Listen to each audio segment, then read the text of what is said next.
I think it was pretty similar in nature to the issue that Ian brought up, but maybe I might even be like a few steps behind. I just don't feel like I have a good process for identifying inferences, and that I maybe don't allocate enough time. I mean, I spend roughly, I think, 3 minutes as well trying to come up with inferences, but I find myself moving quite slowly through questions sometimes, like having to diagram literally every answer option to try and get to find the answer to a question, which seems pretty ineffective. And so I often question whether I found all the right inferences. And so I just don't really have a good process, and I don't really know when to feel comfortable to like move on from my setup and start tackling the questions. So yeah, pretty similar in nature to what Ian was talking about. And how long have you been studying for? Probably about 2 months, but varying in intensity. But how many games? How many games have you done? I have definitely lost count. I've focused mostly on logic games during the past 2 months, though. And now I'm doing a lot more like just general practice through Khan Academy. But my focus has almost always been logic games when it comes to the self-guided study.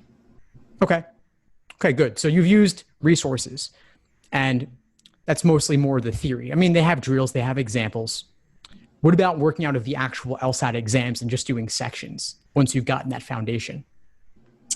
Yeah, I've done a few sections as well, just like timed individual logic game sections. And I guess part of the problem is that I find myself performing better when I'm practicing versus when I'm taking the actual test. So part of me thinks that it's just like nerves.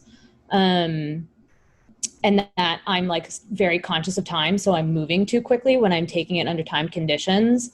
But even when I've tried to be like cognizant of that, when I'm actually taking a full practice test, I'm generally not doing as well as I did in like drills and under timed conditions. Okay, so there's accuracy, there's pacing, and there's endurance.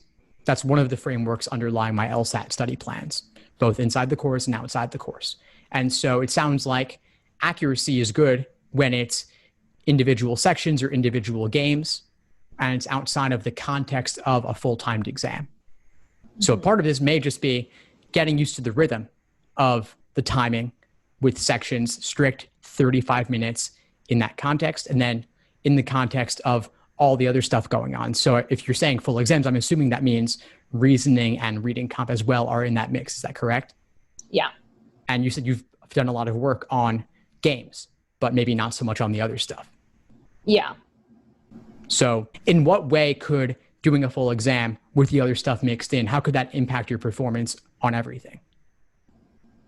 Yeah, I see what you're saying. I think like the mental endurance is a big factor for sure.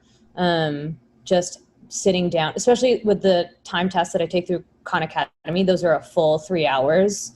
It's not in the Flex format. And so there's just a lot more like exhaustion. And so that could definitely affect my performance in the logic games. I'm not going into them as sharply. Yeah, and maybe just general anxiety about the other sections as well might be impacting my performance in the logic games. And when are you taking the exam? I'm set to take it on at the end of August, but I'm not super attached. I think it really depends how much my performance improves over the next few weeks. Okay. And so what is your plan for the next few weeks? Yeah, so currently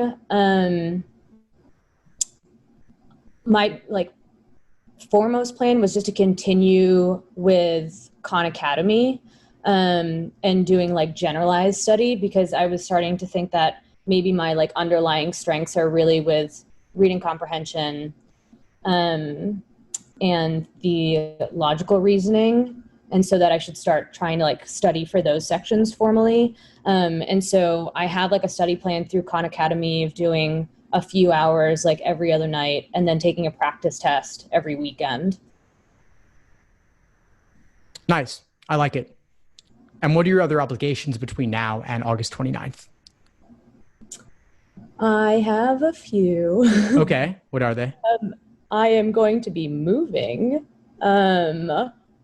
in the middle of August, which is like a big worry of mine, and part of the reason why I'm not attached to August 29th, just because that's obviously a huge time commitment. That's really the biggest one that's sort of at the forefront of my mind.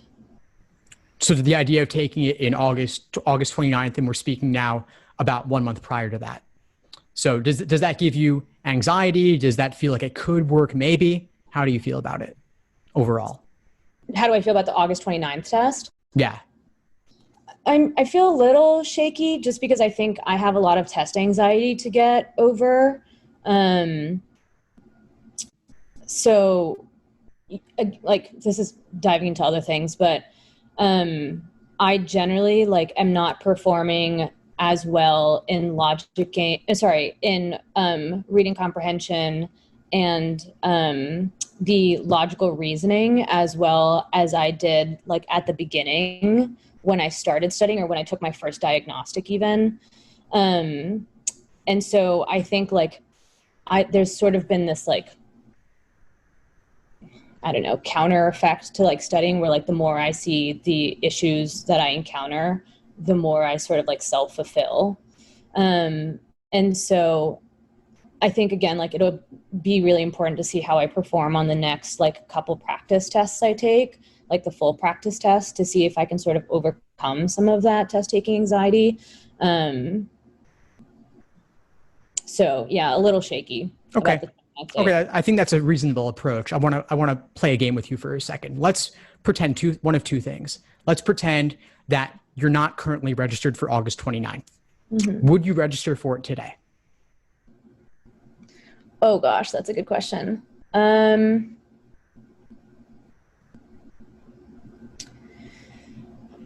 I guess my first inclination is to say no.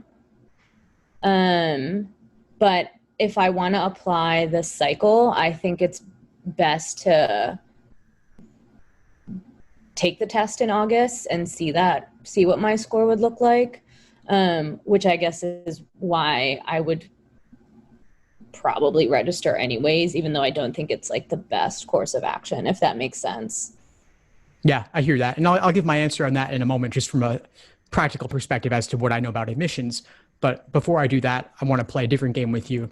Let's pretend that the August 29th LSAT was canceled completely, not even a flex. It's just off the menu. The next available LSAT is October 3rd. How do you feel about that? Admissions considerations and timeline aside, I'll get to that in a moment. Okay. That would be great if I could just take it in August. Yeah. Do you mean August or do you mean October? Oh, sorry, I mean October. Okay. Well, I'll just jump in with a fact for a moment, which is that October is perfectly fine. You don't need to do August 29th. October 3rd is okay. Yes, all else being equal, applying marginally earlier is a tiny bit better. But if it's giving you anxiety to take it a month from now, and you believe that you could do even just a couple points better by doing October 3rd, it's totally fine. Even November would be okay. January becomes a little bit iffy, but October and November are totally fine. Do you think, sorry, I don't mean to command time. No, that's okay. That's okay. But do you think that, like, if I really would like to have like the best positioning for getting financial aid or like merit scholarships, that your answer would stay the same? Correct. Yes. October and November are still perfectly fine for merit aid, for scholarships. Yes, it's true that as time goes on, it becomes a little bit less available. It does work against you slightly, but again, if you can get even just a couple points more, totally worth it. Things do change when you get into the following calendar year, meaning you're taking the LSAT or you're applying in January. So it does diminish over time, but again, August versus October, there's not really a significant difference there because both of those are so early. And by the way, just as one comment about you're not wanting to take up time, It's fine. Be selfish here, because allowing us to go deeper is actually serving everyone else here in this room and everyone else who's watching this later as well, because your questions apply to everybody else who's on right now. Everybody else here, I'm expecting, is applying to law school sometime soon, very likely this cycle. And so all of this is relevant to everyone else as well. Okay. Thank you for answering my questions. Of course. Sure, Dana. And by the way, even when you're not being coached by me directly here, everyone watching, take it as if you are being coached, because you can benefit, especially those of you live with me on this call right now. There's a certain energy to this conversation, and all of you can feel free to bring in your questions and concerns as well. And think about how might you have asked this question? What might you have responded when I was asking Dana these questions about how you feel about August versus October? All of that is very relevant to deciding between any two particular test dates. And thank you for playing with me, Dana.